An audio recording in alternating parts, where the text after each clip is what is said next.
Marvel has been present in the television space since the Marvel superheroes premiered in 1966.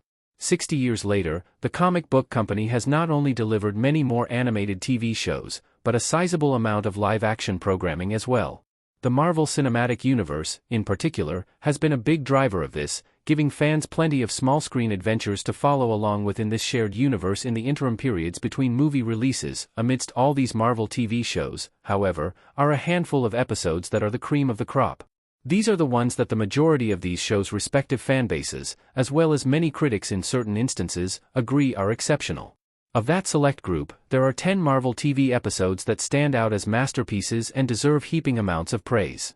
X-Men 97, Remember It, Season 1, Episode 5 Marvel Studios Animation.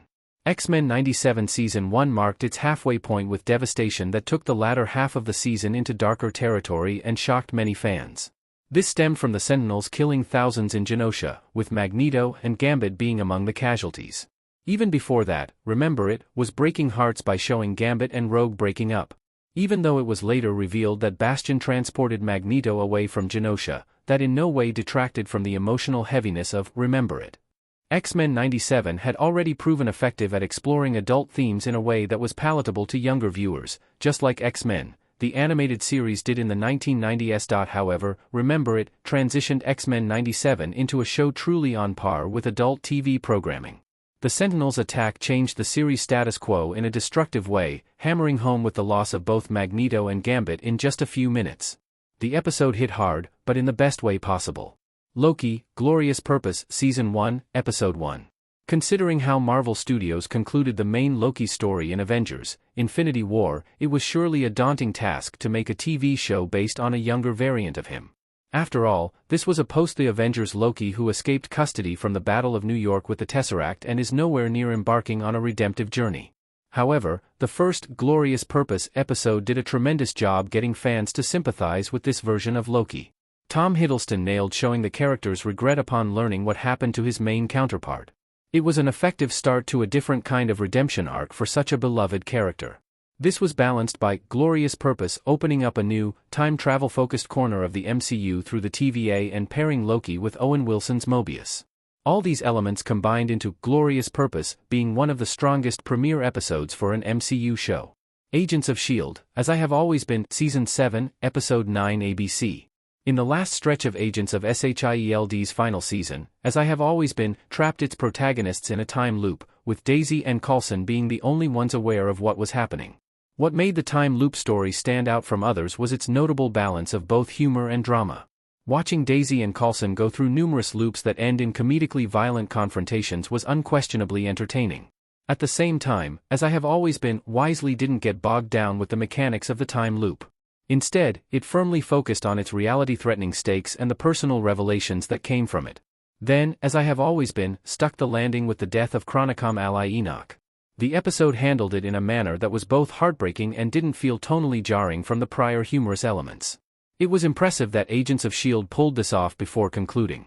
Agatha All Along, Mother Maiden Crone, Season 1, Episode 9. Catherine Hahn's Agatha Harkness was WandaVision's breakout character, so it wasn't surprising when Marvel decided to give the character her own spin-off series.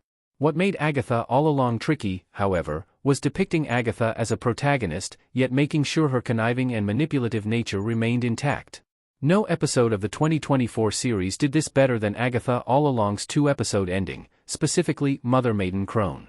Viewers became more sympathetic towards Agatha upon learning about what happened to her son, Scratch. At the same time, it was easy to hate her upon seeing how long she had been stealing fellow witches' magic, particularly through the Witches' Road Con. Whether or not Hahn reprises Agatha Harkness in the MCU again, Mother Maiden Crone accomplished its job of fully pulling back the curtain on this character. She's now just as transparent on that front as she was in her ghostly form. Fans went down the witch's road, and the journey was well worth it.